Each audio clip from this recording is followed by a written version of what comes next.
자, 선거 막판에 접어든 지금 이재명 후보 이틀 연속 서울에 집중하고 있습니다. 이른바 서울 수복이다 이렇게 표현을 해야 될 것 같은데요. 반면에 김문수 후보는 맥아더 장군이 6.25 전쟁 당시에 실시했던 인천 상륙 작전을 떠올리는 동선을 보이고 있습니다. 전세를 역전했던 것처럼 이번 선거에도 대역전을 노리겠다 이런 의미도 부여하고 있습니다. 경제는 보수당, 이거 순 거짓말이죠. 경제는 민주당, 이게 진짜 맞습니다. 왜냐? 역대 정권을 잘 되돌려보세요. 민주정부가 들어섰을 때 주가가 올랐어요. 보수 정권이, 가짜 보수 정권이 들어섰을 때 주가가 떨어졌습니다. 메가더만 없었다면 우리 대한민국이 쉽게 적화가 됐는데 이거 한미 동맹의 상징이고, 그런데 미군을 점령군이라 그러고 미군이 철수하고 우리가 자주적으로 하자 그러고, 경제를 살리기 위해 이재명을 막아야 거짓말, 국민을 속 말이 앞선 사람은 절대로 경제를 살릴 수 없습니다. 지난 대선에서 이재명 후보가요, 윤 전 대통령에게 서울 지역에서 약 5%포인트 차로 밀렸었죠. 그래서 이번에는 반드시 서울에서 이 부분을 수복해야겠다. 그래서 제가 아까 서울 수복이라고 말씀을 드렸는데 인천 상륙 작전과 서울 수복 이렇게 대비를 시킬 수 있을 것 같습니다. 지금 이재명 후보 측이 서울에 집중하는 이유 굉장히 의미가 크죠. 방금 말씀하신 것처럼 지난 대선 때 윤석열 후보에게 한 5% 차이로 졌죠. 그리고 경기도에서는 또 한 5, 6% 이겼습니다. 왜냐하면 이재명 후보가 경기도지사 출신이기 때문에 경기도에서 좀 더 많은 득표를 했던 것으로 예측을 할 수 있고, 근데 이번에는 김문수 후보랑 이재명 후보 두 분 모두 경기도지사 출신 아닙니까? 그렇기 때문에 경기도에서의 뭔가 이점이 그렇게 지난 대선과 비교했을 때 크지 않기 때문에 서울에서 수복을 해야 된다. 사실 정확히 말하면 작년 총선 때 수복을 하긴 했습니다. 그러니까 작년 총선 때는 한 6% 정도 그 전체 득표율에서 서울에서 앞서는 결과가 나왔고, 전체 의석수에서도 서울에서 압도적인 결과를 낳았기 때문에 지금 민주당 입장에서는 서울과 경기도 그리고 인천까지 하는 수도권이 거의 유권자의 절반에 육박하기 때문에 여기서 승부수를 잡는 것이 전체 득표에 이기는 것의 가장 키 포인트가 될 것이다. 그렇기 때문에 지금 막판 선거운동을 이제 수도권, 특히나 서울에 집중하고 있는 겁니다. 네, 지난 총선을 또 예를 들어주셨는데 어떤 분들은 또 우리 국민들, 유권자들의 이 성향을 총선과 대선을 한 번씩 왔다 갔다 퐁당퐁당 이렇게 표를 던져주는 걸로 분석하기도 하는데, 일단 대선과 대선을 비교하면 지금 그렇습니다. 지난 대선과 비교해서 이번에는 5%포인트 차를 뒤엎겠다라는 건데, 김문수 후보 측도 만만치 않습니다. 지금 아까 인천 상륙 작전 제가 언급을 했는데 지금 이재명 후보 때리기에 집중해서 어떻게든 따라잡겠다라는 전략이잖아요.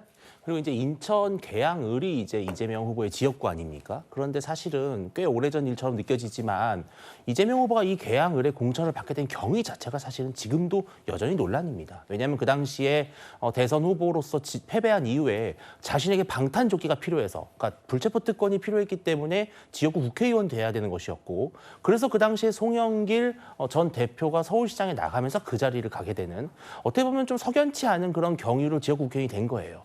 이런 인천에서의 문제를 정면으로 돌파하면서 또 김문수 후보는 과거에 그 가까운 지역인 부천에서 국회의원을 내리했습니다.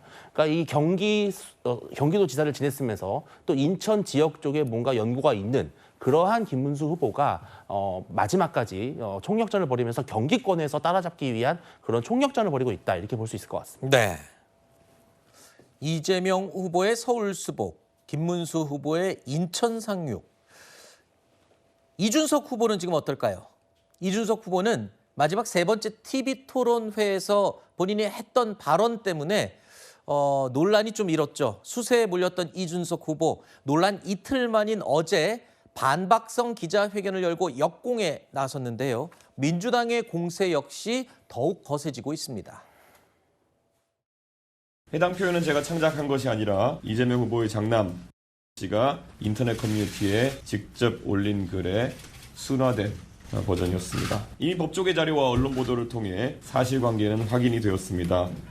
자신의 잘못을 회피하기 위해 네거티브에 올인하는 이준석 후보가 개탄스럽습니다. 이준석 후보가 주장하고 있는 바는 일부 사실과 명백한 허위 사실을 섞어서 얘기하고 있는 것이다. 아마 그 범죄 일람표라는 공식적인 문서를 보신 분이라면은 어디가 과연 허위 사실이란지를 알 수가 없을 거거든요. 도대체 무엇을 가지고 허위 사실이라 그러고 있는 건지 자체가 전 이해가 가지 않습니다. 이재명 후보 아들이 쓴 댓글인지 좀 확인이 되는지. 그 부분은 우리가 이준석 후보에 대해서 벌써 2번의 고발을 했습니다. 그걸로 답을 대신하도록 하겠습니다. 자, 역공에 나선 이준석 후보. 어떤 분들은 이렇게 해석합니다. 논란은 논란으로 다시 덮어버린다. 그런 의도가 아니겠나 해석하기도 하는데요. 민주당은 일단 고발로 맞불을 놨습니다. 이번 논란이 과연 어떤 후보에게 어떤 유불리로 다가올지는 아무도 모릅니다. 이 본투표를 해봐야 알겠죠. 자, 그런데 이 상황에서 이 논란 속에 국민의힘도 참전을 선언했습니다. 일명 이재명 가족비리 진상조사단을 띄우고 나선 겁니다. 이재명을 막아야 한다. 본인의 폐륜 행위에 대해 진정한 반성보다는 신변잡기라고 둘러대며 아들의 반사회적 행동 또한 사과는커녕 엉뚱한 곳을 옮겨가고 있습니다. 이런 사람이 국민을 잘 살게 하는데 할 것만큼의 진심이 있겠습니까? 이재명 가족 비리 진상 조사단을 구성했습니다. 공적 지위에 있는 공직자에 대한 검증은 당연합니다. 대선 후보는 더더욱 말할 것이 없을 것입니다. 이재명 후보 장남의 전체 재산을 불과 390만 원만 신고를 한 상황인데 도박의 전체 규모가 2억 3,200만 원에 이릅니다. 이게 상식적이겠습니까? 이 자금 출처가 불분명한 돈에 대해서 직접 해명하지 않는다면 국민들의 의구심이 전혀 가시지 않을 것이라고 생각합니다. 앞서 김문수 후보가 이재명 후보의 지역구인 인천 계양에서부터 지금 유세를 펼치면서 인천 상륙작전이다. 막판 뒤집기다 이렇게 설명을 드렸는데 여기에 발맞춰서 국민의힘은요. 이재명 후보 아들을 둘러싼 이 논란을 더욱 부각시키고 있습니다. 그러면서 공세에 함께 가세하고 있는 건데 특히 불법 도박 자금의 출처를 밝히겠다라고 선언을 했습니다. 아들을 넘어서 이제는 이재명 후보를 직접 겨냥하는 건데 이재명 후보를 집중 공격해서 지지율을 떨어뜨리겠다라는 전략을 펴기에 좋은 이 계기를 잡았다 뭐 이렇게 보는 것 같습니다. 그러니까 TV 토론 단계에서 이준석 후보와 이재명 후보 또는 권영국 후보 사이에 논란이 있었던 부분은 그 당시까지는 이제 법원의 뭐 그 결정문까지는 아니더라도 검찰의 약식 명령 청구서가 공개되기 전이었어요. 그런데 그 청구서가 공개가 됐고 그 청구서 내용에 보면 사실 간과하기에는 좀 국민들이 알아야 될 부분들이 없잖아 있죠. 예를 들면 3년간에 707회에 걸쳐서 약 한 2억 3천만 원의 온라인 도박을 했다는 부분이죠. 이건 이제 인정이 된 부분이니까요. 근데 그 해당 온라인 도박 혐의가 있는 사람이 신고한 재산은 390만 원이다. 그럼 앞뒤가 안 맞잖아요. 그럼 재산의 출처가 뭔지, 그 재산이 만약에 증여 형식으로 이전이 됐다 그러면 증여세를 낸 것인지에 대해서 이건 검증의 대상인 부분은 분명히 있어요. 거기에 대해서 저렇게 문제 제기를 하게 되면 이재명 후보나 민주당 측에서 해명을 하면 될 일이고요. 그다음 그 뒤에 이제 별점목록 2에 보면 음란물 배포 비슷하게 해서 4건이 들어있거든요. 그 건들도 제가 방송에서 언급하기 어려울 정도의 혐오적 표현들이 있단 말이에요. 그러니까 여기에 대해서도 분명히 입장을 밝혀야 되는 것이죠. 이제 이준석 후보가 당시 인터넷에 떠도는 얘기를 근거로 해서 했던 것과는 차원이 다르기 때문에 여기에 대해서는 외면 전략이 아니고 민주당과 이재명 후보께서는 이건 분명히 국민께 해명을 해야 된다. 네. 대통령 선거 후보가 자녀 리스크 때문에 선거에서 큰 악재로 작용한 사례는 대표적으로 있죠. 바로 이회창 전 총재의 사례입니다. 병역 때문이었죠. 자, 이런 과거의 사례로 볼 때 민주당에서는 지금 이런 논란을 그냥 두고 넘어갈 수는 없을 것 같습니다. 굉장히 공격적으로 이 리스크 관리를 해야 되지 않을까 싶기도 한데요. 저는 뭐 개인적인 의견입니다만 당도 크게 다르지는 않지만 대응의 가치가 크지 않다고 봅니다. 아, 그래요? 이 문제는 이미 아들의 문제로 형이 500만 원 벌금이 확정이 돼서 관련해서 이재명 후보는 지난 대선 때도 이후에도 몇 차례 사과를 했습니다.